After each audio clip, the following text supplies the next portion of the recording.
the nature of proof that works in Vedic paradigm, and how it really differs from something in the Western tradition. So we talk a lot about Shabda Praman, and then we do also have a proper logical analysis, then Pratyaksha, and of course different expansions of these three methods of getting knowledge. So maybe could something on that. So proof is a very complicated subject. It's all of Nyaya philosophy, but it's very different from the Western conception of proof. Okay, in the Nyaya philosophy, proof is the answer to a question. Okay. And only a living entity can ask a question. Exactly. Okay. So this is called, there is a big discussion in Nyaya philosophy on abhava. Abhava means absence. Okay. Right. So a question arises in a person because of abhava, which means there is some absence. Okay, something is missing. Okay, that thing that is missing becomes a question. Exactly. And this question always, but because there is, a person who's asking the question, there is something that exists. The person exists, right? But in that person, a doubt arises, a question arises, an absence arises. Okay. Exactly. And from that question, the answer automatically arises. Okay. Right. So there are three stages basically. There is a question and there is an answer. Okay. And previously, the person who exists is a premise. Exactly. Okay. So in Western logic, you will always have a premise and a conclusion, or some premises and a conclusion. Okay, it's like you might say in Greek syllogisms, all men are mortal is one premise, and Socrates is a man is the second premise. And as a result of that, Socrates is mortal is a conclusion. Okay, so this is impersonal logic. Right. Whereas in the Vedanta Sutra, for example, which is called Nyaya Prasthan, called a logical proof or a logical progression, there is a succession of questions and answers. Okay, so and from the answer, arises a new premise, which then leads to a new question, which then leads to a new answer. Okay, so this is how it proceeds: premise, question, answer, premise, question, answer. Okay, so it's a three-step logic, not a two-step logic in terms of premise and conclusion. So how does one come to the premise? Basically, I think that is called Vyapti, the same thing, or no? Vyapti is fine. Vyapti is not discussed in Nyaya. Okay, Vyapti, or you can call it the conclusion. But the process is like, for example, why do you pick up a book? Why will you pick up a book like, let's say, Vedanta Sutra or any book? There must be some questions in you. Exactly. For example, if you pick up a book like Bhagavad Gita, maybe there is some question. Oh, what is the meaning of life? What is soul? What is God? What should I do? What is yoga? Any number of questions, right? Yeah. If there is no question, then you would never pick up a book, right?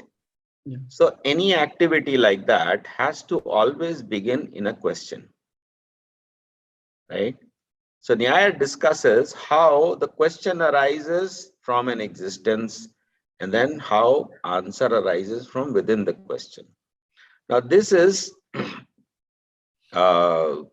this whole system of logic, which is called Nyaya philosophy, explains how the supreme absolute truth expands into the world. Okay. Let me illustrate this by an example that we were discussing last time. Okay, so let's say yellow is a color. Okay, and or a yellow is a, and so there are two concepts, color and yellow, right? So color has some absence. There is a presence and there is an absence. Presence is the color, but what is absence is red, blue, green, purple. These things are absent. Yeah, exactly. Okay, so color is there, but in that color, the absence arises. And there are many kinds of absences. And from that absence arises a new presence. That is the whole doctrine of Satkaryavat that we were discussing, that you know, the question will arise from within the premise, and the answer will all arise from within the question. That means the answer is within the question, and the question is within the premise. Okay, this method of producing the answer from the question is employed in many coaching practices. For example, mentoring and coaching, there is a standard practice where the coach or the mentor will never give you the answer. They will only, if you ask a question, they will ask a counter question. Yeah, exactly. Okay. Right. So for example, you might say, oh, what is the meaning of life? Okay. So then you might say, well, what do you think the meaning of life is? Then your answer would be, well, the meaning could be this or that. And then the counter question will be, do you really think it is this? And give a counter example, what do you think the answer is? So you go on asking a question to a question. This is so that your question will automatically produce the answer. Isn't it the same thing in dialectical approach in the Western tradition? I mean, dialectical is different. Their dialectics means synthesis. I mean, thesis, antithesis, and synthesis. This is the Hegelian notion of dialectics: thesis, antithesis, and synthesis. So well, when you sorry to interrupt. Yeah, when you question, suppose a teacher wants to train us, and he asks counter question, and we think about it, and we also come up with another question, which is, which I otherwise never thought of. So isn't that I am giving an antithesis to my earlier thought? Yeah. So we have to understand what this system of Nyaya is about. It is about how God creates the world. Yeah, exactly. Okay. First of all, we understand that, and then we come to what is our process of question and answer. Okay. So why does God create? Because everything is in God, but God still, a doubt arises, an absence arises in God. What is that absence? That absence is, who am I? What is my nature? Okay. And the world is an answer to that question. Everything is an answer to the question about who am I, which arises in God. Because there has to be a question. There has to be a doubt. There has to be a feeling of absence. Something is missing. Even if you have a relationship with somebody, right? Yeah. You have to feel some absence. Something is missing. Therefore, I should go and meet and talk to this person. Right? If there is no absence, if you are feeling totally complete and satisfied, right, then you would not go and meet anybody. Yeah, exactly. Okay. So everything is a byproduct of an absence. And how this absence arises itself is a big topic. Okay. But you can, by this 3-step process, okay, you can cast this problem of logic into nothing but the nature of consciousness. Okay. That absence is what we call desire, which is the nature of Ananda. Okay. And the answer is what we call the Chit. And whatever was the premise that existed previously is the Sat. Is the Sat. Yeah. So a premise exists, which is I exist eternally. Then a doubt arises, a question arises, a desire arises. And then an answer arises. Who am I? Shadujvala Vigrahasya. So the process of logic is identical to the process of consciousness.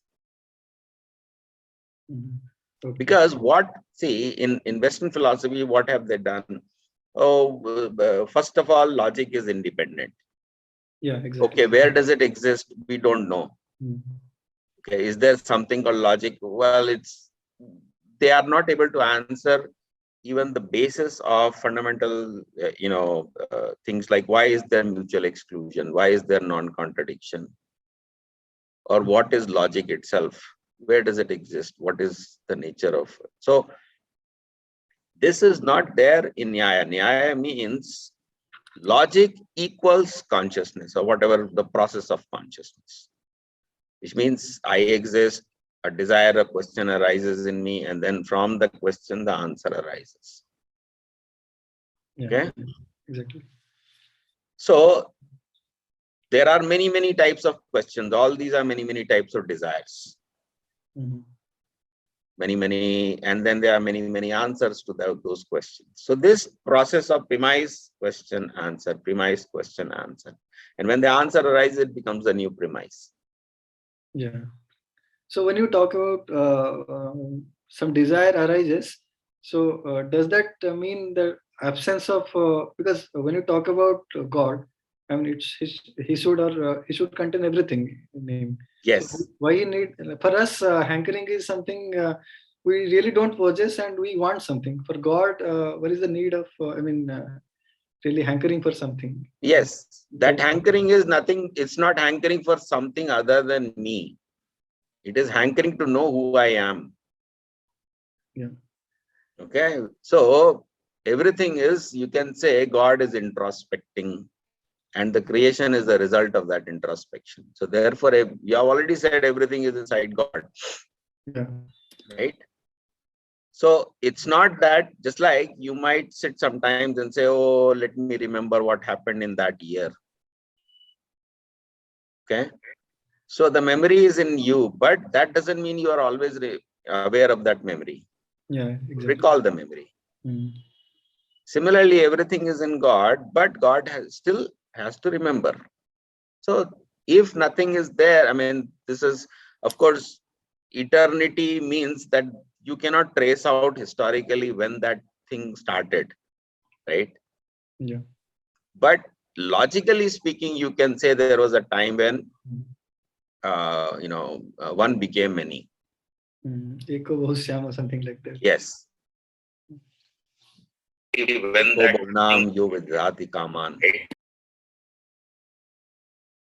was there a question? Okay, so everything is there in God, but there is a logical process by which creation occurs. Okay, like we talked about last time, it's not ex nihilo, something came out of nothing. No, it came out of God, but how did it come out of God? That is a logical process, and that logical process is an absence arises. From that absence, again, remember Satkaryavad always. That is, the effect is always residing in the cause. Okay, Yeah. So the potentiality for doubt or question or desire always existed in God. You cannot say desire was forced by somebody else. Yeah. It is not externally forced. The potential exists, it manifests. And how it manifests is again, that is the nature of consciousness. When it focuses, a desire arises. It's a more deep subject, but basically a doubt arises, a question arises, a desire arises. Right. And that desire thing is this is why in the Vedanta Sutra very early on, it's called Anandamaya Abhyasat. The practice of enjoyment.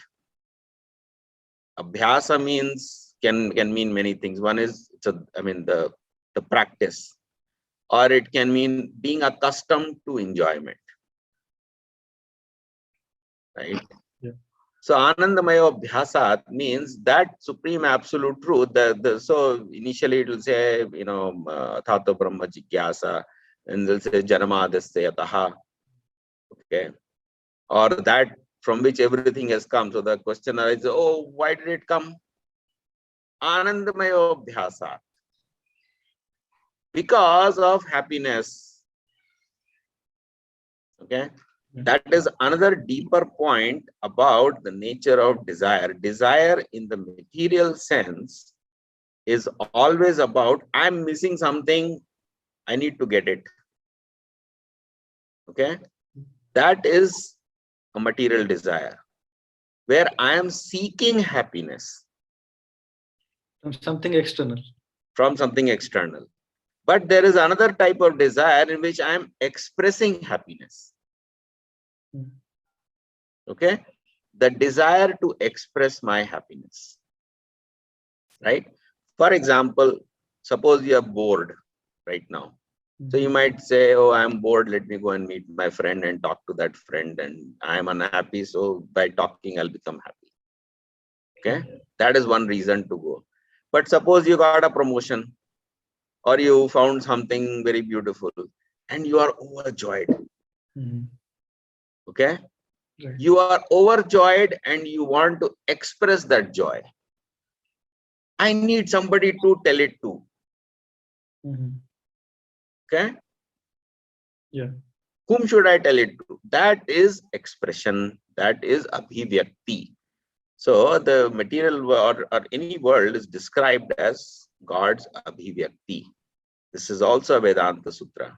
The creation is God's abhivyakti. Abhivyakti means expression. I am expressing my thoughts. I am expressing my feelings. I am expressing. But why am I expressing? It's not because I'm bored, I'm dissatisfied, I'm unhappy. No, it's because I am overflowing with joy. Right? Okay. So if I'm overflowing with joy, then I go and let me tell my friend, let me tell, somebody. Share my joy. Yeah. Okay. So that is also a question or a desire, but it is not this type of desire that we were referring to, like the examples we gave earlier. That is also a desire. We talk to somebody and things like that. Now comes the question of the guru-disciple relationship. The disciple asks a question and the guru gives an answer. Okay. Why that is the case is because the disciple may have the potential for knowledge, but everything is so covered up, right? That if the guru simply says, goes on asking question, the process is very long. Okay. Yeah. So they go into this question answer mode in which the questioner and the answerer are different personalities. The process is still the same logical consciousness process, but there's a separation between the person who's asking the question and the person who's giving the answer, which leads to a new premise, which then leads to a new question. So the process is question, answer, premise, question, answer, premise. The process is the same. So you can call it dialectics.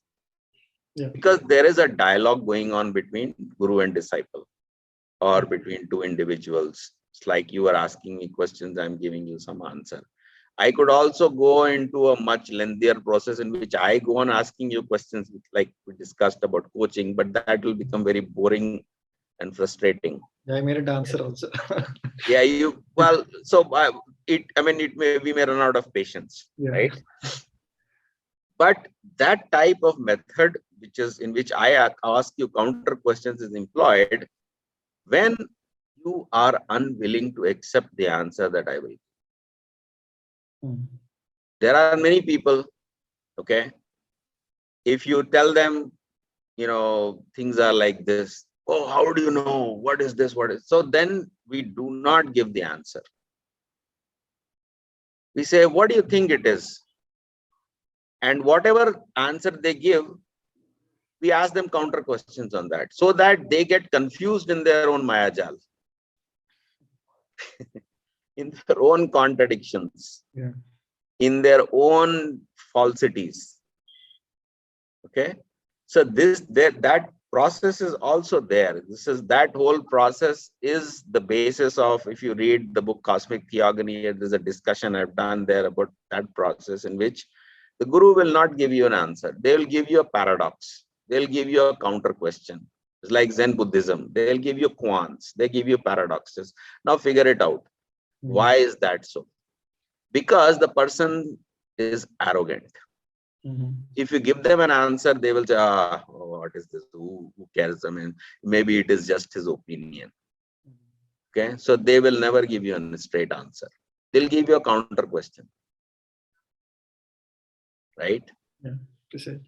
Similarly, in the Western system of education, they will give you some theory and things like that. But after that, they'll say, here are 25 problems at the end of the chapter. Go and solve them. Okay. Why? Because, and then they will give you marks and give you numbers, assessment. Okay. That is never the case in the Vedic system. There is no concept of the guru will give you some answer, and then he'll give you problems to solve, and then they'll give you exam, and then he'll give you marks. That is not the guru-disciple system of education. Okay. Why? Because the system assumes that you are humble. Tad vidhi pranipatene pariprashnene sevaya updekshanti te jnanam jnaninas tattva darshina. So that to know, in order to know that, you go and surrender to a guru and submissively ask them questions, and they will teach you. But the modern problem is that, first of all, nobody surrenders. They don't even have inquisitiveness, right? If there is some inquisitiveness, they will not surrender. Oh, why should I surrender? Because there are so many false gurus also. That is also one problem. But people in general will never surrender. Their independence, their idea, they will always have this doubt, maybe he's just making things up. I get that criticism a lot.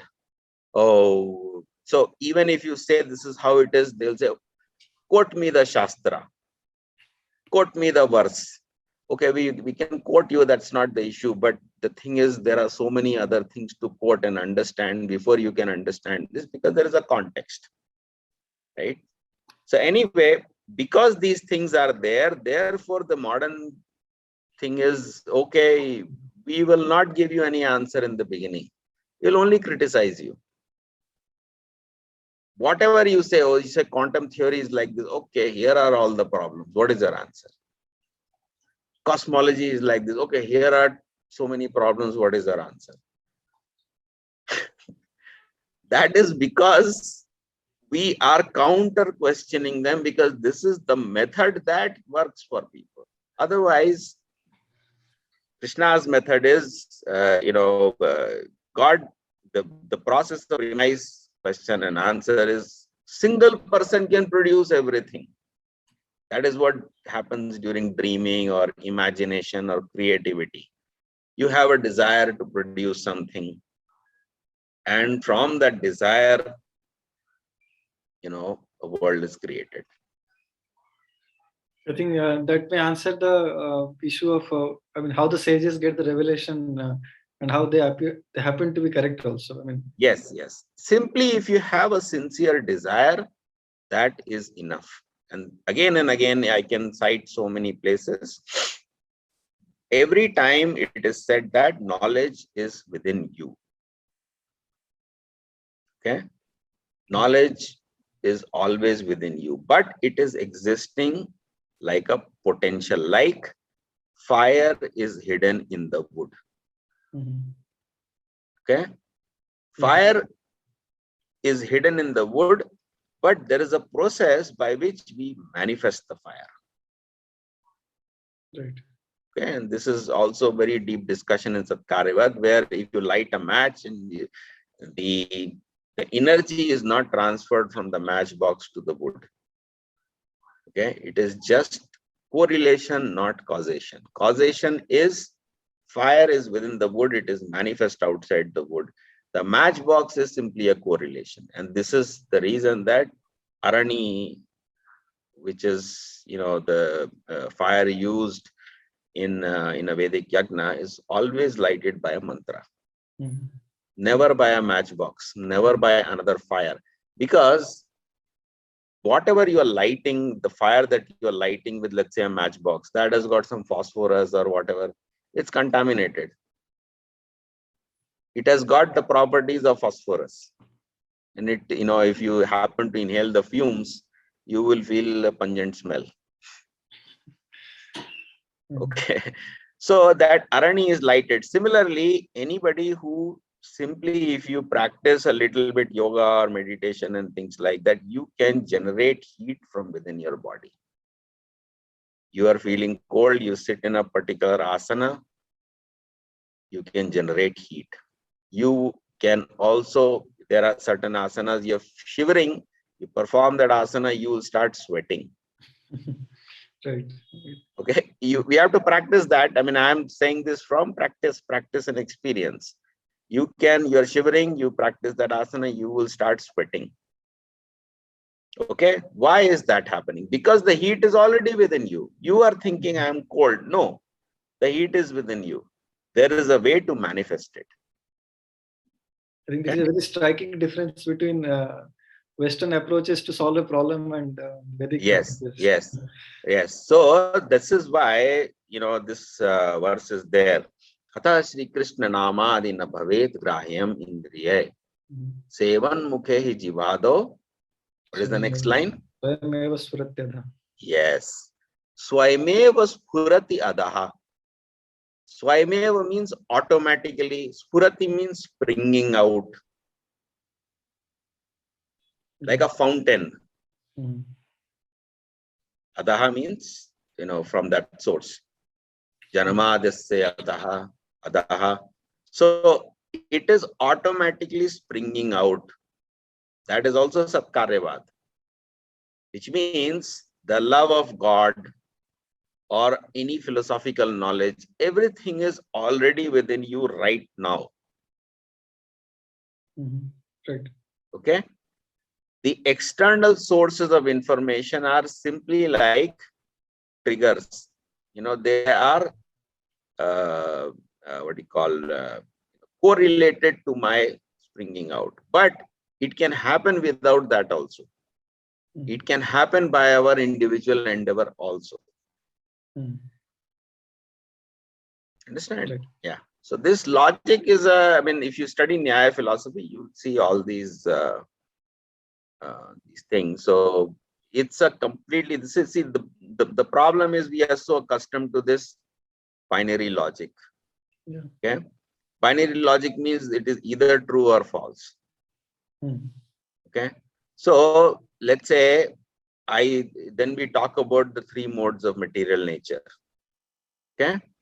Let's say tamoguna is, laziness, and rajoguna is aggression. Okay. Then what is sattva-guna? Sattva-guna is calmness. Right? So calm is neither lazy nor aggressive.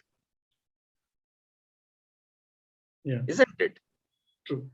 Calm and silent and a quiet person is not a lazy person, and he's not an aggressive person. So we immediately get the problem that laziness and aggression are opposites, and there is something that is neither of these opposites. Okay. When you say opposites means it could be very much multi-valued as well. It can be multi-valued, but immediately it becomes multi-valued because the modes have, so many incarnations, or so many, qualities are created simply by the combination. So it seems multi-valued. Why I'm saying this, sorry to interrupt.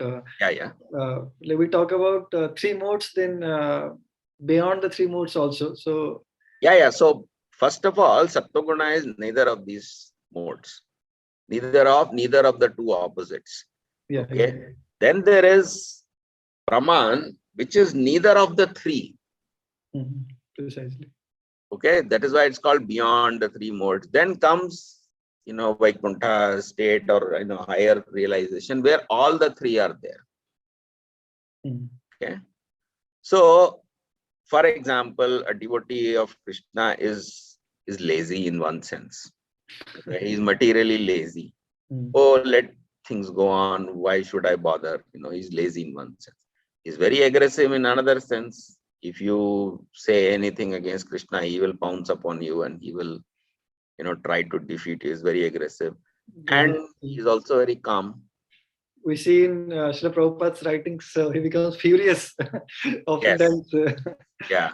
So he is lazy in one sense, he is aggressive in another sense, and he is calm in another sense. So you cannot say he is not lazy or he is not aggressive, or like people say, oh, why is he so aggressive? He should be calm. Well, if you're talking about calm, you're talking about Sattva-guna. We are talking about beyond Sattva, Rajas, and Tamas. Beyond means all 3. So there is a state, it's not X, not either X or not X. That is duality, one of the forms of duality. But there is an immediate Sattva itself, it's neither of these 2. Then there is neither of the 3. Then there is all the 3. Okay. So this is one big problem of binary logic. We can never conceive even material world properly, because like I've explained in many videos, if you say head and tail is a coin, then what is a coin? Yeah. Okay. Coin is neither head nor tail, it is both head and tail. So immediately you've broken the logic, and because they cannot break that logical principle, therefore there cannot be something called coin. There has to be only head or tail. So here I have a long time doubt. Can I ask? Yeah, please keep. So when we talk about coin and head and tail, so 2 opposites, and behind the 2 opposites we are talking about unity. That's the coin in itself. But then I can fabricate another thing, the coin itself and not the coin. I mean, something like the existence of the coin in totality, and then something in exactly opposite of that. So yes. Then where is the stop of the regression? There is no. Okay, so good question. Let me ask you this question. Suppose you see a cow. Yeah. Okay. So sometimes you say it's a cow. But you can also say it's not a tiger. Yeah. It's not a dog. But it's not a horse. It's not a tree. It's not a mountain. Yeah, exactly. Okay. Yeah. So simply, how did you know that it is? You can say it is a cow. Okay, fine, you are seeing. But how are you seeing the absence of everything else? Maybe just an imagination. I mean, this is also Nyaya philosophy, where they say that when you see a cow, the absence of tiger, horse, dog, tree is in the cow. Yeah, it has to be logically consistent. Otherwise, there is no fundamental foundation for non-contradiction. See, if you see Western logic, they simply frame things as rules. Okay. The rule of non-contradiction, the rule of mutual exclusion, they have framed the rules. Right. Okay. These are just rules. Okay. Where did you get the rules from? What if we change the rules? Who gave you the rules? They have no answer to this. But this logic also, this logical thing has to have an ontological basis. Yeah, precisely. It has to have a basis in reality, so that you can say, when you say, okay, this is a cow, it is automatically implied it is not a horse. Right. And it is also implied it is a mammal. That the unity between both of them. Yes. So the higher concept is automatically implied, it's embedded. And the same level concept like horse is it's not there. So how can you say cow is not a horse? This is a cow, fine, but it is not a horse. How did you come to that conclusion? Because the ontology is that there is an absence inside the presence. Yeah. Okay, this is also absence. And this absence is sometimes manifest and sometimes unmanifest. This is also there. For example, like last time, we were talking about a square and a circle. Okay. Let's say the circle is not perfectly circular and the square is not perfectly squarish. Yeah. Now, when you compare the imperfect circle with the imperfect square, you can say, oh, this is a square and a circle. But if you compare it with, let's say, an ellipse or something oval, okay, at that time, you may get a different designation. Okay. Yeah. So contextualization changes the word that we use for that. This problem also exists in a chair, right? Otherwise, let's say you have simply planks of wood. But when you contextualize, you say, oh, this is back, rest, or this is hand rest. These are legs. Okay. Yeah. And the hand rest is not the backrest. The backrest is not the seat. The seat is not the legs. So this absence is being created when you are bringing things in context. Yeah, right. Right? Like you can say mother and father. So you can say his father. That means he's immediately implied is not mother. Right? Yeah. But in that context, you're simply talking about father and mother. You are not saying that, oh, his father means he is not mother. That also means he is not president. That also means he is not employed. No. How many negations should we use? That is dependent on the context. Exactly. So context plays a very important role in which assertions and which negations can be applied. Okay. Yeah. So something? Yeah. So let me just finish that point. So when you say this is a cow, okay, in some context, it is automatically implied it's not a horse. Okay. Yeah. But it's not that every time you see a cow, you go on saying, oh, it's not a tiger, not a dog, not a horse, not a cloud, not a tree, not a mountain. This is ridiculous. In some context, you will say, like if there was a cow and a horse grazing in the field, and you say that is a cow, it is understood, oh, it's different from the horse. But if there is no tiger on the field, nobody will talk about that. So that absence is also being created and removed depending upon the context. So this is extremely complicated. So the final thing is, even things that are the cow is not are in the cow. Okay. If you do not agree to that, then you have no foundation for non-contradiction or mutual exclusion. Okay. Logic collapses because if you do not accept this ontological principle. Okay. So Nyaya is going into simply discussing how can you say a cow is not a horse? Okay. That is because horse is absent in the cow, but it is present as an absence. Yeah, precisely. Okay. Sorry, it took a long time. No, that's interesting actually.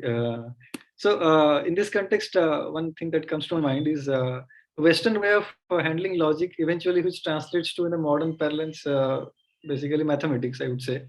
So there, Yes. we don't have context. We do have, since a very, very limited sense. I mean, I think for all practical purpose, we don't talk about context. Just a not a. I mean, when these things are binary logic is satisfied, then we consider that as proof. So actually, logic doesn't lead to mathematics. Oh, this is interesting. Could you explain that? Yes. So there is a school called Logicism. Okay. It was started, or there was a view that mathematics should be simply reduced to logic. Mm-hmm. That school is called Logicism. It was started at the beginning of 20th century. And there were two guys in it, Bertrand Russell and A.N. Whitehead, Alfred North Whitehead. And these two guys wrote 3 huge volumes called Principia Mathematica, in which they were simply trying to produce the outcome that how to prove that 1 + 1 = 2 based purely on logic. Okay. And they did succeed, but once they had, I mean, of course, logic itself cannot do that. So they were employing sets also. So logic and set theory, and I'll come to that. This is something I discussed in Vedanta Sutra at the beginning. So they were using logic and sets, 2 things. And then they found out, Bertrand Russell himself pointed out, that this is not a logically consistent system because set theory is full of contradictions. And why that contradiction arises is because, let's say you make a set of horses. Okay. So you can ask, what is a horse? You can say, oh, it's the collection of all the horses. Okay, that's their definition. But you can say, well, how did you put things inside the set? You must have known it is a horse so that you do not put a cow in that set. Okay. So before you construct the set of horses, you must know what is a horse. And that is before set construction. That means you must have a priori knowledge of what is a horse. Then you use that knowledge to identify this is a horse and that is a cow and that is a tiger, and let me only put the horse at the set. Right? And then after you do that, then you get a set and you call that a horse. But that is not the only notion of horseness. The horseness is something you were aware of before, right? So this is Sankhya framework. You are the meaning horse first exists in the mind. Then it is defined. You can say, what is a horse? Oh, horse has a tail and 2 ears and it has no horns, and and so on and so forth, color, shape, size, whatever. That is Tanamatra. Then you describe Bhuta. This is the definition of the horse. Then you identify a specific thing called a horse. So they could not, logic itself cannot do anything in the Western conception of logic. Okay, they also need set theory. But the question is, what is set theory? Set theory is they try to reduce concepts to sets, but that construction doesn't work because of this problem of, you need to know what is a horse before you can construct the set horse. Okay. But it works in Vedic philosophy because we start with the chit. Right? There is a premise. That premise is full of all the answers. So a doubt arises, a question arises. What does that question do? It simply selects from what is previously existing. It is a memory recall. It is knowing oneself. You understand? Okay. So this is not set theory in the sense that set is simply a collection of objects. It is consciousness. Consciousness has self-awareness, or it has, everything about the self is already in the self. Yeah. It may not be manifest. It may not be in the, cognition. And therefore, when you become, when you cognize it, then you say it was there in me, but now I am aware of it. Okay. So the thing is that mathematics is simply logic is actually not true. This attempt has been made and it is a failed attempt. So it can never capture the whole of reality in its essence. I mean, it cannot talk about... Forget about whole of it, whole of anything, right? Whole is very big, right? Whole, I'm talking about if you include the whole, if you just include yourself in that whole of parts of it, your thoughts, your sensation, your perceptions, your morals, your intentions or goals, or your recollections, your memory, your history, everything is, I mean, everything includes all these things, right? Yeah. Today they are not even able to explain sensation. Yeah. Forget about any deeper reality. So where is the question of everything?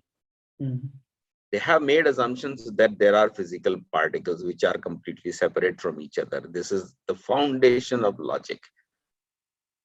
Yeah. Okay. Their foundation is that mutual exclusion exists because there are two separate things. Okay. A and B are two separate things. Therefore, if it is A, it should not be B. But linguistically and logically, it doesn't follow that.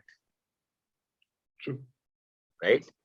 So, and this problem arises if I say, for example, he's a father. Does it mean he's not an employee? Yeah. Or does it mean he's, how many things? What are the implications of saying he's a father? There is no implication other than he's a father. So they can only conclude that, oh, he's a father means the reverse is he has a son or he has a daughter. Even that you cannot conclude, because maybe it's a son, maybe it's a daughter, maybe it's yeah, maybe it's an adopted child. I mean, see, this is the issue that but in Nyaya you would see that simply if you say it's a cow, and if you fully know the cow, then you can know what it is not. Sorry, how do I really know what is that is the whole thing. It may not be perceivable, but it is existing in there. Okay, at least logically and conceptually we say it is, the thing is existent, right? But it is unmanifest in the same way that fire is unmanifest in the wood, in the same way that knowledge is currently unmanifest in you. Maya tatam idam sarvam jagat avyakta murtina matasthani sarvabhutani na chaham teshu avasthita. So there is this concept of avyakta murti. Maya tatam idam sarvam jagat avyakta murtina. This whole world is pervaded by me in an unmanifest form. Okay? Right. So God is in everything, even in a table, even in a chair, in a cup, in everything, in atom. Even in an atom, God is there. But you can't see it. You understand? Yeah. Similarly, when you say there is a cow, that it is not a horse is there in an avyakta murtina. In the same logic that we are talking about, yes, the force being carried inside the effect. Yes. Right. So there are some positive effects. There are some, I mean, certain effects can be caused because the cause is in the effect. But certain things you can deduct that they will not cause. Because that thing is there and yet not there. Yeah. And that is what is called abhava. It is existing as absence. Right. Okay. So, it's a revolutionary concept. I mean, you cannot imagine how revolutionary that idea is. Of course, people say, oh, Indians invented zero and all these things. But what they invented is abhava. Absence exists. Okay, so if you read Nyaya Sutra commentary, there is extensive discussion of many examples of things like that. Like, for example, you go into an empty room. Okay, Yeah. And you say, oh, there is no sofa in this room. How do you know there is no sofa? You can only make assertions about what you can see. How can you make an assertion about, what I'm not seeing? Yeah. Again, there is an easy way to escape is, I mean, we're not talking about metaphysical real. The context is not metaphysical. So we're just... Yeah. So through examples, we can understand numerous problems that are created. So your thing, so go back to your question where you said that, mathematics is nothing but logic. It's actually not logic. In the best case scenario, there has been an attempt to use set theory and logic, and that attempt has failed. And therefore, there were surmises that, oh, maybe set theory and logic is a bad foundation. Maybe something else. So what is that? What could be that?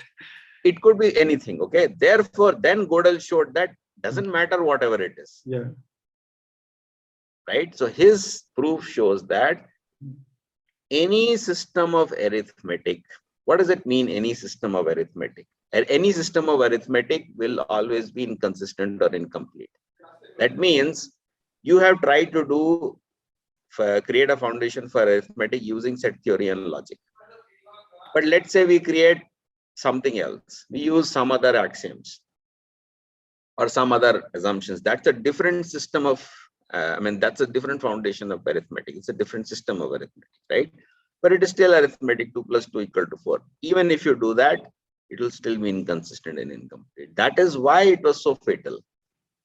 Because if, let's say, set theory and logic had failed, and you could say, well, Ian Whitehead and Bertrand Russell's attempt failed, maybe there is something else. Let's look for something else. And people have been trying, let's create new things, new foundations for mathematics. Yeah, but Gödel showed that it's not possible. This is really very interesting. So if I go back to one question more, so I was talking about if you trace back the regression. So I was trying to understand if whether it is possible through Nyaya that I can start from rudimentary material objects around me, and I can construct back the logic to the source of the fountainhead of everything. Yes. So is that possible? Yes, it's possible. That Prabhupada also talks about in one place. He says, you go on deeper, deeper, deeper. Uses this word deeper, deeper, deeper, and you will find God. So what is deeper? Okay. What is deeper? Deeper example is, let's say you see, red.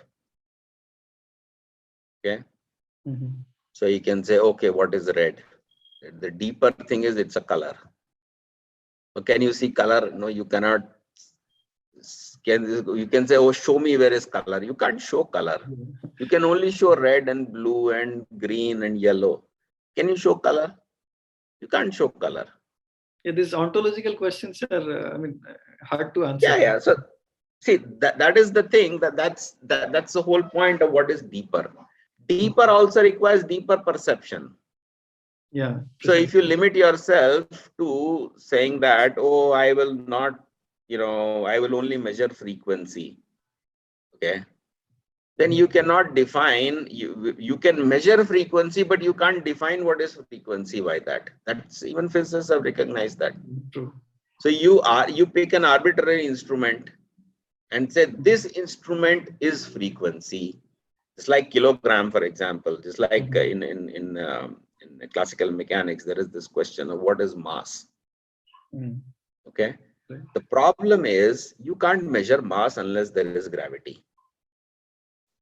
In empty space, if you go, you can't measure mass. Okay. You must have a gravitational effect. Okay. And you will not get gravitational effect unless you've got mass. Yeah. Cyclic. Okay. So gravity depends on mass. Mass depends on gravity. This is cyclical definition. How do you break that cycle? That cycle is broken by, let's pick some platinum solid that is called the kilogram, which is kept in the Paris Museum of International Standards, and we will call that kilogram. But people don't understand that is not just kilogram, it is mass. It is the definition of mass. Mm. So what is mass? Don't ask that question. Just look at that thing that is kept in the Paris Museum of International Standards, and that is the definition of mass. This is a philosophy called operationalism. It was done by a person called P.W. Bridgman. He's a Nobel laureate. And he came to this conclusion is he was doing experiment on pressure of gases. Okay, so he used to use pressure gauges, instrument to measure pressure. And what happens is, a gauge only works in a certain range. Okay, so let's say from this X range to Y range, this pressure gauge works. And when the pressure goes higher, that gauge goes bust. So he has to create another gauge, and then another gauge. So for higher and higher pressure, he had to create more and more gauges. How does he know that this is a continuous sequence of gauges? He has is a very difficult process to know, because he has to calibrate the new gauge using the old gauge. Okay. So after numerous such problems in calibrating gauges and trying to define, he came to the conclusion that this word called pressure is absolutely meaningless. Okay. It is nothing but I have chosen some gauge. I'm you, and in that gauge a pointer moves, and that movement of the pointer is, I call that pressure. Okay. So this is the state of modern science. They cannot define any word. What they can define is things. So what is mass? It is a thing. It's not a conceptual thing. It is a physical, the object thing, which is, the kilogram, the pressure is a specific gauge. The temperature is nothing but a specific thermometer, the movement. So every property is a particular object. Okay, that is not deeper. So if you want to go deeper, then you say, oh, there must be something, that is pervading out in millions of objects. Not every object. Color is not there in every object. Some objects are colorless, right? Odor is not there in every object. Some things are odorless, correct? Some things are tasteless. But there is a property which is in many things. And I cannot see that property. So it is deeper. How do I see it? That is the first level of. So even if you say, how do I go deeper? Okay. You are seeing red or green or blue. Color is the next level deep. Then similarly, from there, you can go even deeper. Seeing or sight or seeability, what you call visibility. Visibility is even deeper. I don't distinguish. I'm not able to distinguish how seeability and visibility. Seeability, visibility is the same thing. I'm not trying to make a distinction between these two. Okay. Okay. Visibility comprises of at least three properties. One is color, one is shape, whatever we call, form and size. Okay. So you look at a phone, it has, rectangular shape. Okay. It has some size. It has some color. Maybe it's black or gray or whatever it is. So that is visibility. So there is something deeper than color, shape, and size. That is visibility. Yeah. If you do not understand what is visibility, then so this is the thing that we talked about last time. This is the process of derivation. From a higher concept, you derive a lower concept. Okay. So deeper means, what is this? What is red derived from? Answer is color. What is color derived from? Visibility. What is visibility derived from? It's the ability to give things meaning. So in this way, you go on going deeper, deeper, deeper. Then you reach the fountainhead of all. Yes. Yes. So you can do this conceptual analysis, and Sankhya philosophy is doing this conceptual analysis. Yeah. So, but the problem is in modern science, they don't want to do that conceptual analysis. So they will, if you ask them what is mass, they may do some word jugglery, but finally they will say mass means nothing other than this thing that is kept in the Paris Museum. That is the definition of mass. Similarly, time or second or minute means nothing. It's just that specific, atomic clock that's kept in this place. That is the definition of time. there is one easy way to escape is as often done in scientific practices for the maybe for pragmatic purposes, I guess. We refer to the symbols he used to represent some abstract notion behind those. I mean, say for example, mass. So for the moment, I can say that let us not worry about what it is really ontologically, and let us assign a symbol m or some whatever convenient, Yeah. and continue with that. And whenever we need to quantify it, so we'll refer to whatever kept in Paris as a standard. Yes.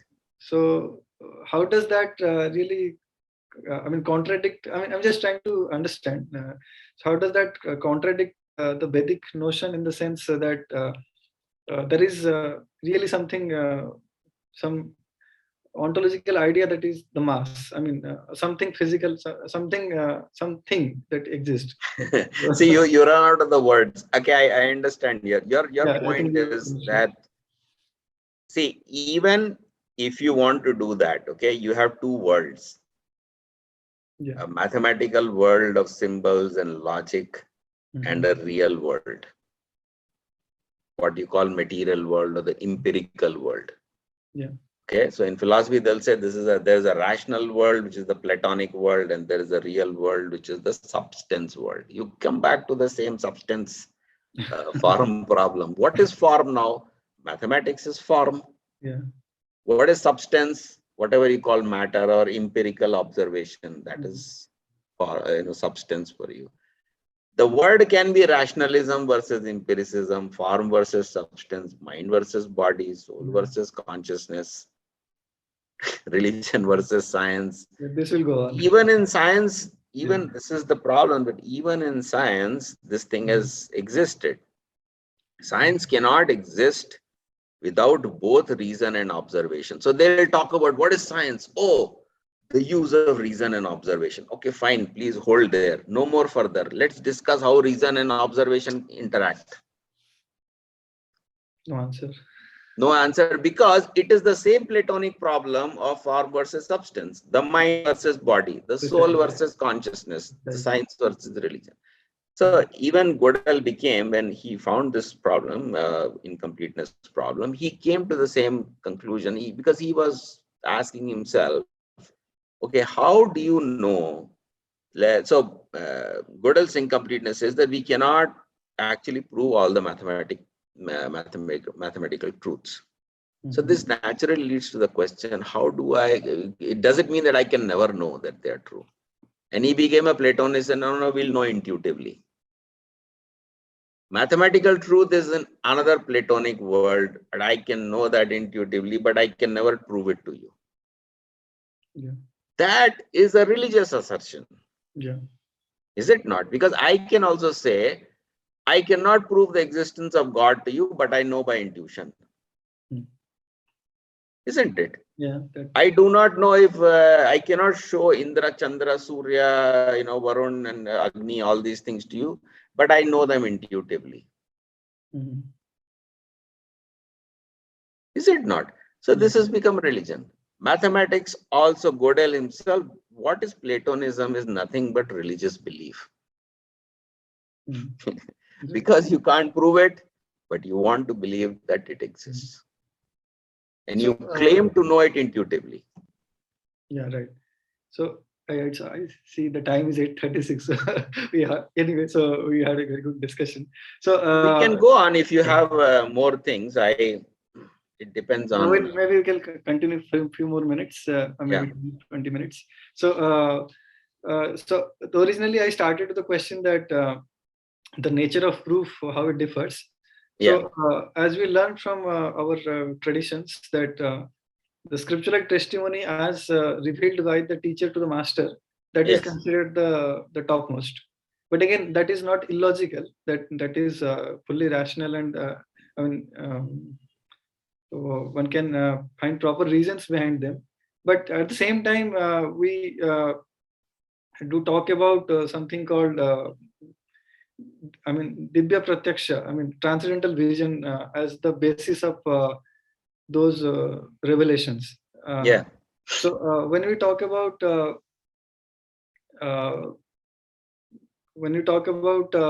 nature of proof as it is existent in today's time, when we are struggling with reconciling different opposites. So this part, which is otherwise the, as per the Vedic tradition, the topmost way of establishing something, so that doesn't really come into the picture.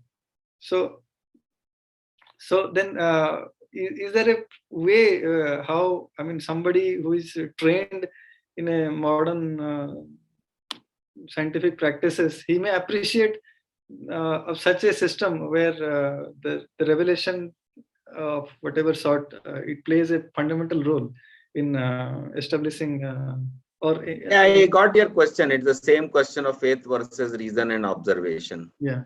Right. This is something I have extensively discussed. There are videos on this podcast on it, books on it. The basic difference. There are two ways to use reason and observation. Okay. One way is verification, other way is discovery. Okay. So when we say that, Shabda Praman is there, we are not saying it is a method of faith. Yeah, exactly. People who don't know Vedic philosophy will say, oh, it is all by faith. No. Information has been given, okay, and that information can be verified using reason and experience. Yeah, precisely. Okay. So reason and experience are used for verification. Whereas in science, they will say we will discover the truth using verification and experience. Okay. So the fundamental contention is between discovery versus verification. Okay. Now, if you know a little bit computer science, there is a famous conjecture which is called P not equal to NP. Okay. Don't go by the words. Okay. P means polynomial time. NP means non-polynomial time. Okay. And P not equal to NP simply means the time that it takes to verify, which is P, okay, is not equal to the time that it takes to discover. Yeah, true. Okay. So I give this example of password cracking. So you are given a computer, for example. Yeah, all laws frameworks work on that principle. Yes. So all cryptography, all encryption always works on this P not equal to NP principle. Okay. So you are given a computer and say, please unlock it. Okay. So you go on, enter some password. It doesn't work. Enter next password, enter third password. Okay. It doesn't work. So you are using reason and experience to crack the password, or you can say discover the password. Okay. But I can tell you what the password is, and you can still use reason and experience to enter the password and see that it unlocks the computer. Okay. So reason and experience has been used for verification, not for discovery. So there is no point, there is this contradiction between Shabda, Pratyaksha and Anumana does not exist. They have their separate roles. Okay. For those people who do not know the truth, okay, Shabda is one way. We can tell you the truth, you can use reason and observation to confirm it, and that's, most of what I have done in terms of Not everything, but many of the books are like that. Like I apply all these, Vedic concepts about matter and, modes of nature, time, and things like that to so many problems in arithmetic, in computer science, in quantum mechanics, relativity, the problem of time, and so on, psychology, sociology. You can go on applying these concepts. Okay. What am I doing? I've taken some basic concepts. What are the basic concepts? There is Sattva, Rajas, and Tamas. There is soul has 3 properties. Very simple. And I am applying that. Right. So I'm using reason and observation. Observation is coming from that subject, physics, maths, whatever it is. And I'm using reason to apply these concepts. And I'm showing that, look, these concepts are being proven even in these things. And if you don't use these concepts, you have a problem. But if you use this concept, your problem will be solved. Yeah. Right? So that is application of reason and experience. But I did not discover the concept by that method. Okay, I got the method, I got the concept from the Vedic scripture. So I use Shabda Praman, then I use Pratyaksha and Anumana. Okay, this is one way.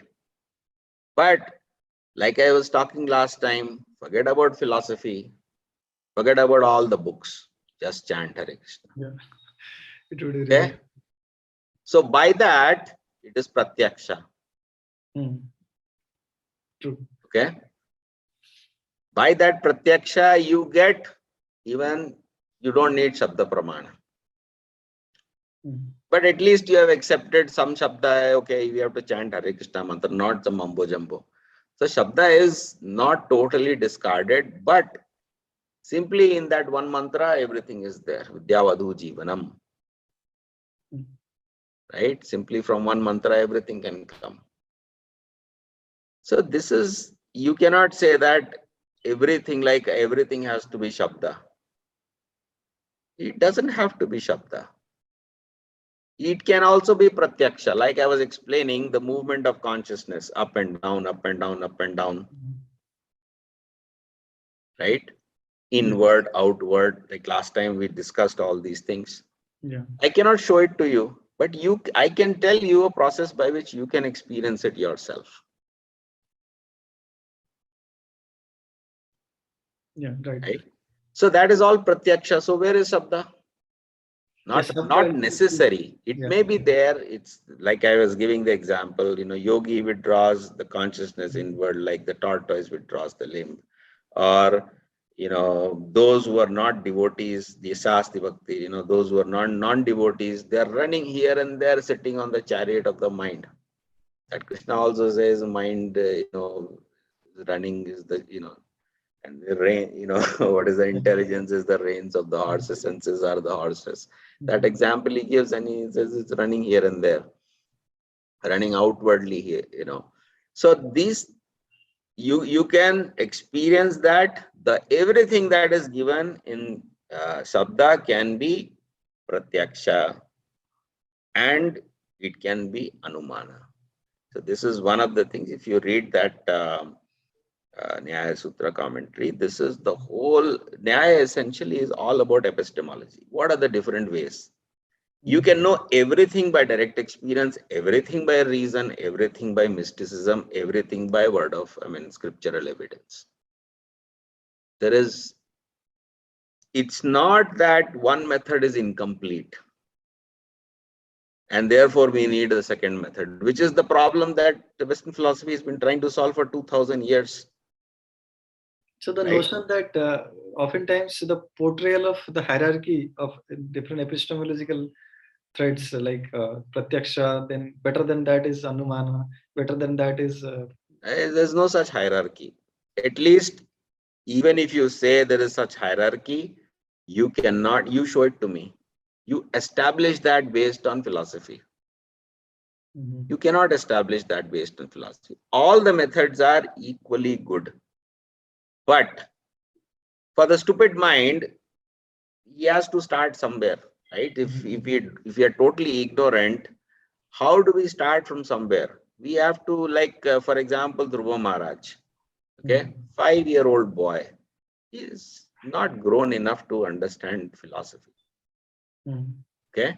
Right. So Narad Muni has given him Dwadashakshar mantra. Om Namo Bhagavate Vasudevaya. 6 months he has gotten everything. Isn't it? Yeah, right. Om Namo Bhagavate Vasudevaya. 12 syllables. By 12 syllables, he got everything. So where is the question of this Shabda is, he did not read any book. If he that's what experienced himself, everything. Yeah. He experienced Yes. God directly. Yes. So you can say what is Shabda Om Namo Bhagavate Vasudeva is the only thing he has done. Isn't it? Yeah. Am I manufacturing this example or No. No. So what I Om Namo understood, Bhagavate, in 6 months with Om Namo Bhagavate Vasudeva, he's gotten everything. So what I understood is Pratyaksha and Anuman, the logic and direct perception, in that perfected stage, they're at par with the Shabda. I mean, they're the same system. Yes. All the methods are there. This is a deeper point. Maybe we'll discuss if you're interested, that truth has to be understood from 6 aspects. Okay. Yeah, the 6 aspects is in modern science or in ordinary conversation, there are 6 questions. What happened, where it happened, when it happened, how it happened, why it happened, and who did it. 6 causes. 6 causes are there. This is a book in itself, but I have also done a perspective way of studying philosophy. These are the 6 systems of philosophy. 6 perspectives. Why 6 are required? You can say, why not fit into everything? Everything into one perspective. We cannot fit that. And to understand this thing is, we have to understand that even if you completely answer one of the 6 questions, like what, when, where, why, how, who, you answer one of the 6 questions completely, you would not get the answer to the other 5 questions. So let's say we say, what is happening? Oh, it's raining outside. Okay, why is it raining? Okay, so when you say it is raining, many other answers are eliminated. Many other answers to why are eliminated. You cannot say because the tree was swinging here and there, therefore it is raining. That's not a valid conclusion from this. Okay, but it can still rain in many ways. Okay, so you do this. This is the problem of complementarity in physics. If you know quantum mechanics, you will understand. The answer to one type of question doesn't fix the answer to the other, but it constrains the answer. True. Okay. So this is one of the Bhedas thing, whereas because the answer to what doesn't fix the who, why, when, how, where. Therefore, you can say that who, why, when, where,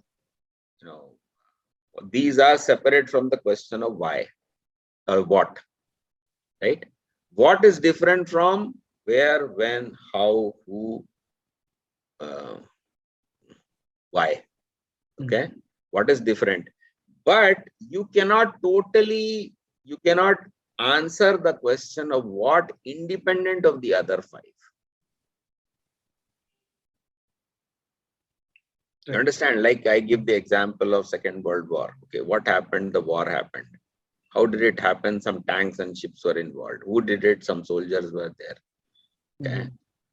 So what happened to the Second World War? I cannot, and when it happened, okay, 1945 it ended. So this answer to how it happened, which means tanks and ships and submarines and things like that, is not independent of when it happened. Right. If you go 200 years ago, there was no submarine, so it couldn't have happened this way. Right? Similarly, this war could not happen in this way with another different set of people. Some people would fight with clubs and bows and arrows and things like that. So all the 6 questions are the 6 questions are different and they are not separable. Okay, this is a huge discussion about what is Bheda Bhed. This is one of the ways in which it's Bheda Bhed. There are 6 questions and 6 answers. All the 6 questions are distinct questions, but they are not separable questions. Distinct, but not separable. Like soul is distinct from God, but soul is not separable from God. Matter is distinct from God, but matter is not separable from God. Soul is distinct from matter, but in this condition, soul, the matter is not separable from the soul. The soul is not separable. That non-separability is called entanglement, right? So there is distinct but non-separable. In the same way, Shabda, Pramana, Pratyaksha, Anumana, all these things are distinct, but don't say they are totally separable. Yeah, this would be totally wrong thing to say. I understand. Yes. So this is the broader principle of Bheda Bhed. When you take Bheda Bhed philosophy, apply it everywhere. Don't say, oh, it doesn't apply to epistemology. No. How can I say reality is different and non-different, and then I say knowing methods are different? They are also different and non-different. What that simply means is this. Okay. By doing philosophy, your bhakti will increase. By bhakti, your knowledge will increase. Philosophy will understand better. Okay. Right. This is not like, oh, philosophy is speculation and bhakti is devotion, and they are 2 separate things. Bhed, abhed. It's like you have a cube with 6 faces. If you see one face, you may say it's a square. If you see the second face, maybe we don't know what it is. As you go on seeing the 6 faces one by one, you know it is cube. Become more and more convinced it is a cube. But there are 6 perspectives. Yeah. Right? So each perspective will better answer the remaining questions of the other 5 perspectives. And each answer will confirm the doctrines of the other perspectives. Yes. Okay. Yes, so there's mutual affirmation, mutual these things. Yeah. So similarly, in Bhagavad Gita, Krishna describes all these yoga processes. For example, somebody can say, "Oh, we are Bhakti Yogi, we are not Ashtanga Yogi." Okay. Is that really so? The first 2 steps of Ashtanga Yoga are Yama and Niyama. So are you following some Yama? No meat eating, no intoxication, no illicit sex, no gambling. That is Yama. That is precisely what Yama is. Okay, then Niyama. Every day do this 16 rounds of chanting. Is that not a Niyama? Yeah, right. That is a Niyama. Right? Then Asana. Okay, don't run here and there. Sit in one place. Similarly, if you chant with a proper, let's say you breathe in, chant 3 times. That is 3 Hare Krishna, 3 times your breath. Yeah. Breathed out. Then you breathe in again. Then 3, breathe out, breathe in again. That is pranayama. Okay. It contains everything is happening, it's just not called by that word. Okay. Then pratyahara. What is pratyahara? Senses are concentrating on the sound. Then dharana, mind is concentrating on the sound. So yama, niyama, asana, pranayam, pratyahar, dhyan, dharana. And then when you're fully done, like we talked about last time, sthita prajna, that is samadhi. Yeah, right. So bhakti yoga is also Ashtanga yoga. This contradiction is not there if you properly understand what Ashtanga yoga is. That's why probably Srila Prabhupada in his commentary to Bhagavad Gita, right from first chapter, Yes, he always talks about bhakti. Yeah. Even if Krishna is talking about karma yoga, he will say, oh, it is action with devotion. Devotion. Because this absolute dichotomies are never there for one who understands these things. But in principle, you can say karma yoga means simply, like Krishna explains, doing your duties. But his conception of, see, there are two kinds of duties. One is, let's say you have duty towards the family, or take a very mundane example, paying taxes to the government.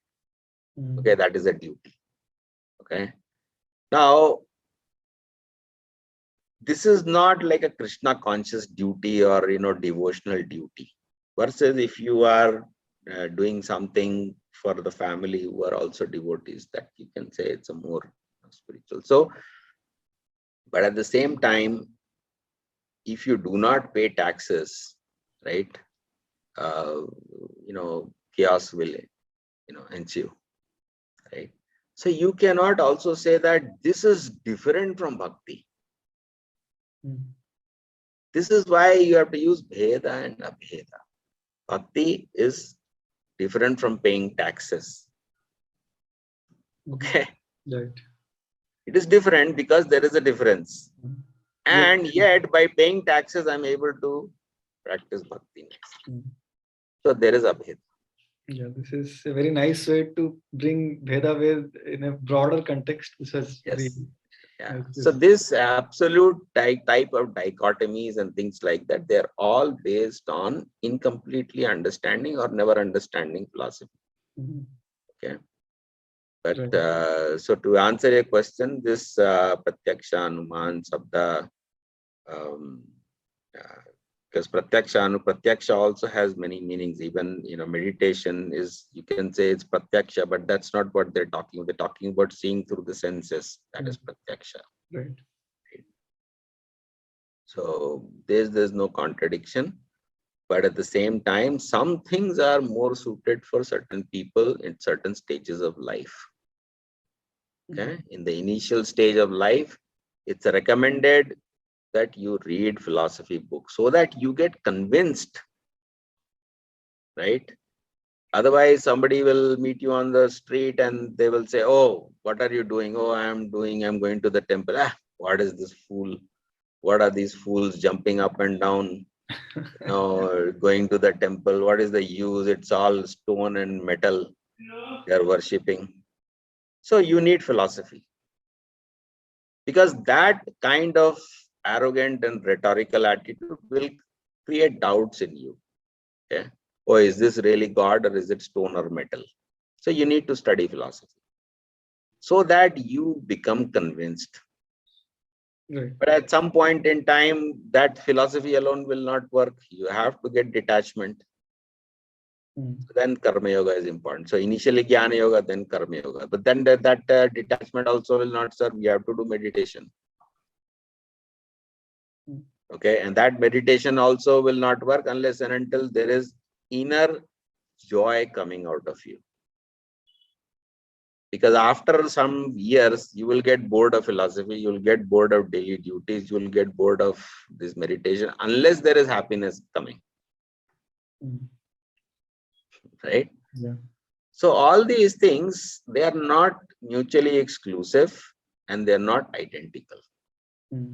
What they are different perspectives on the same thing. 6 different perspectives are required.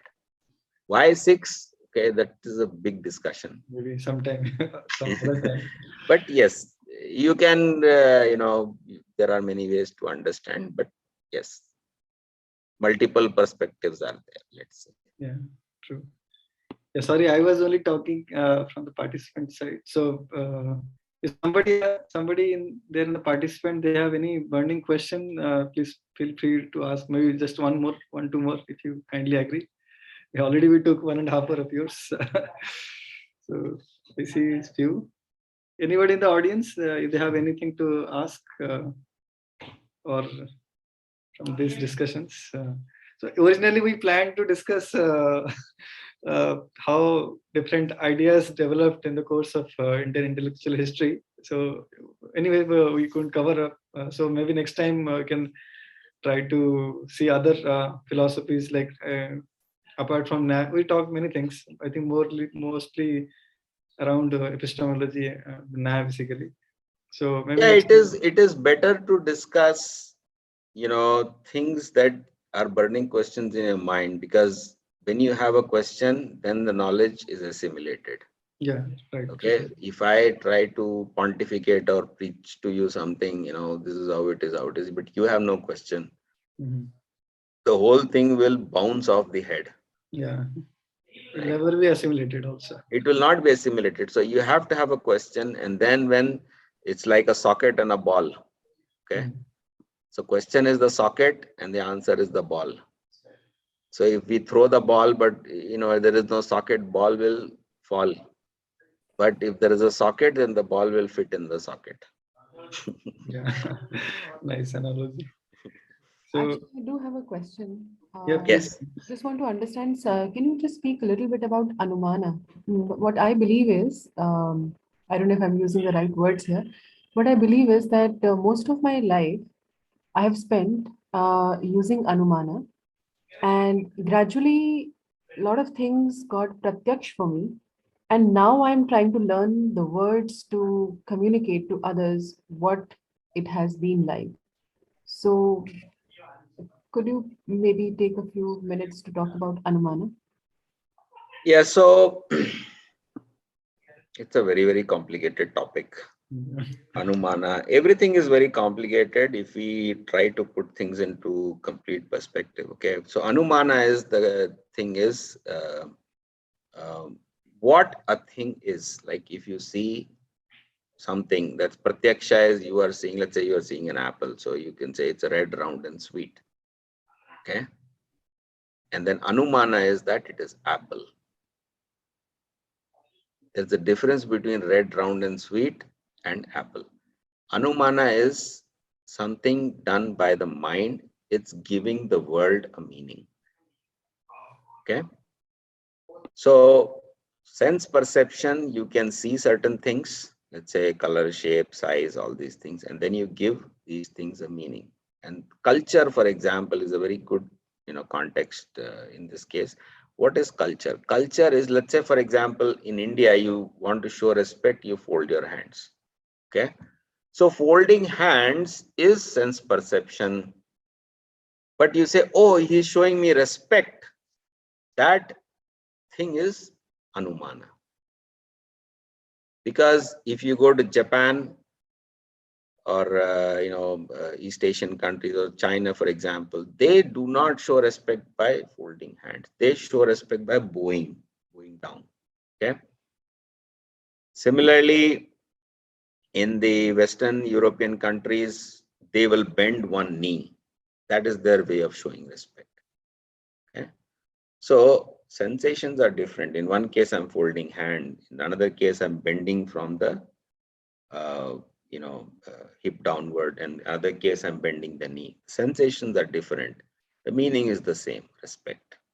Okay, because three or innumerable different types of sensations equate to the same meaning. Therefore, sensation and meaning are not different, are not the same. Similarly, I can show the respect also in different ways. Instead of folding my hands, I can offer obeisances. Right? So that is also, respect. So Anumana simply means understanding the meaning of things. Okay, and that meaning comes to us in many, many ways. I gave you one example. You see red, round and sweet and you say, oh, that's an apple. You see black and something and say it's a computer, it's a table, it's a chair. That's one kind of meaning. Similarly, you read a sentence, sense perception is squiggles, right? Shapes of words and shapes of letters which aggregate into words. But what is the meaning of the sentence? That is Anumana. And that Anumana is a very complex process because it's tied to the nature of meaning. Okay, so some meaning is known by context, some meaning is known by hierarchy, some meaning is known by distinction to what it is not. Like we said, it's a cow. Cow means it's not a horse. Okay, cow means it's a mammal. And sometimes, like you can say, he is just like a cow. That doesn't mean he's a cow. He means it's gentle. Okay. So the word, what does it actually mean? That is Anumana. Does that answer your question? And at the end of the day, it's everybody will have their own individual perception. Yes. And basis that we can say that, when we experience life, even if what is pratyaksh to me could be different from what is pratyaksh to somebody else. Yes. And how we collaborate, so that we can live, together, is to form Shabda, is to actually form concepts out of different perceptions and say, okay, generally, this is what it is perceived as, and thus, make certain belief systems. No. And The senses are coming from the mind. Indriyani parani ahur indriyabhya param manaha manasastu para buddhi buddhe parasastu saha. So the soul will manifest some beliefs. Okay, this is called buddhi. From the beliefs will come meanings. Based on your beliefs, you will give the world a certain kind of meaning. From the certain kind of, based on the meanings that you want or you want to give, you will select the sense perception that will fit with the meaning you want to give. Right? Like, for example, you want to say that such and such is a good person. You want to believe like, or you want to give that meaning. You will tend to ignore the actions which do not fit that assessment. Okay. Similarly, if you want to see evil, like you would see only those things that fit that paradigm of things that are evil. So this is a, it is top down. It is from soul to certain belief systems which lead to judgments, which then lead to giving the meanings, which then lead to selection of sensations, which then even lead to what objects you have created. This is a top-down system. Doesn't mean bottoms up is not there, right? Once certain things have been created, then you can perceive. But the question is, you said everybody will perceive it differently.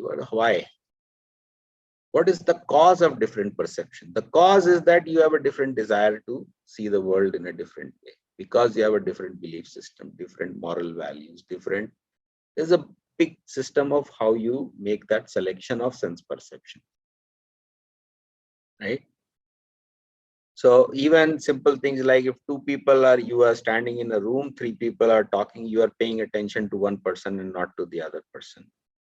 Why you choose that? Because you have interest in something, you're not interested in something else. So the sensations are selected based on the meaning. Similarly, sensations are produced based on the meaning. Both are there, right? So Anumana is basically that activity of perceiving the meaning, and because Indiyani Parani Ahur Indrebhya Param Manaha, the senses are higher than the objects, the mind is higher than the senses. The intelligence is higher than the mind, and the soul is higher than the intelligence. Right? So this is this progressive thing. So Pratyaksha pertains to the sense perception, which is Indriyani Parani Ahur, the senses are perceiving the objects. Then Manasastu Para Indriyani Parani Indriyabhya Param Manaha, the mind is superior than the senses.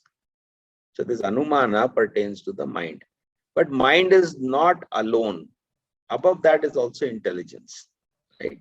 That what that intelligence is basically what I consider true and false, right and wrong, good and bad.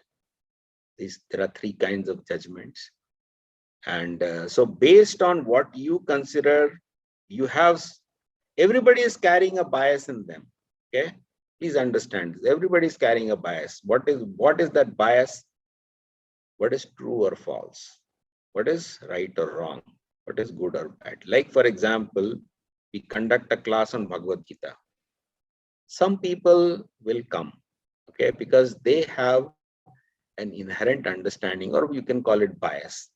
that there is truth in Bhagavad Gita. But certain other people say, what is the use? Bhagavad Gita and all is just useless, because they have a bias. So you are going to the class on Bhagavad Gita, which involves sense perception, because you will hear things, then you will involve the mind, which is your understanding what the thing is, what is being spoken, is driven by the bias, isn't it? That's true. That's true. Right? So we have to have that understanding. So this is a cyclical process. Okay. We start with some bias, then we get some meaning, then we get some sensation, then we get some object. Then based on that, we again get more meaning, more understanding, and change our bias. That bias is not a bad thing in the ultimate sense, because just because I'm biased towards the truth doesn't mean that bias. It's even for the devotees. There is a bias towards Krishna, or we can say bias towards the truth. That bias is not a bad thing. It is simply an indication of the fact that it exists in us, right? So Anumana is the activity, or Anu means subordinate, or Anu can also mean a part. Mana is the mind, a part of the mind, or subordinate to the mind. Okay. So this is basically giving the world meaning. Giving the world meaning is a huge realm of, you can call that interpretation. Sometimes you can call it giving the meaning. Even science is all about, like, everything that you're doing. Let's say Newton modeled the world in terms of calculus. That is giving the world meaning, because you're saying it is working according to calculus. Because calculus is the realm of rationality, and your observations are, in a different realm, and you're combining these two realms, the sense perception realm and the thought realm, and you're saying basically this realm is causally controlled by that realm, and that is Anumana. Just one quick question. If we say realm of reality, how would we translate that into Sanskrit? Is there any word for it? Realm of reality. Yeah, this is called Sthula, Sukshma, Karana, Sthula Sharir. In Sankhya philosophy, in Sankhya Sutra, there are 3 bodies: Sthula Sharir, Linga Sharir, and Sukshma Sharir. So the stool body, gross body. Linga Sharir is gendered body, you can say, and Sukshma body. So gender, for example, we say male and female. It's not sthula, it's not the gross body, whatever you call, right, shape and size of the body. The gender, whether it is male gender, female gender, etc., this is based on the nature of the senses, mind, intellect, ego, and moral sense. Okay. So accordingly, the masculine senses and the feminine senses are different. Masculine mind and the feminine mind are different. Masculine intelligence different. Their egos are also identification. For example, the way most men, I'm not trying to stereotype here, but most men will identify themselves in a certain way. Women will identify. Their values are different. What they value are different. So these are realms. Okay, so when I say realm, in Sanskrit or in Sankhya Sutra, they will simply call Sharira. Okay. But that Sharira doesn't mean simply this Sharira that we call body right now. Even gross body, gendered body, subtle body is there. And within each of these bodies are many, many levels, which are also bodies. Okay, they are just layers and layers and layers and layers of bodies. In yoga philosophy, they will describe 5 bodies: Annamaya, Pranamaya, Manomaya, Jnanamaya, Vijnanamaya. Okay, this is the 5 body description. In Sankhya, there's a 3 body description. They are overlapping. They attribute different things, but so they can call it Maya. Maya means it's a covering, right? And Sharira. So those words are there. Thank you so much, Mr. Dalela, for your time. Almost 2 hours you tolerated our questions and late into the night. Thank you so much. We are so grateful to you. Hare Krishna. Hare Krishna.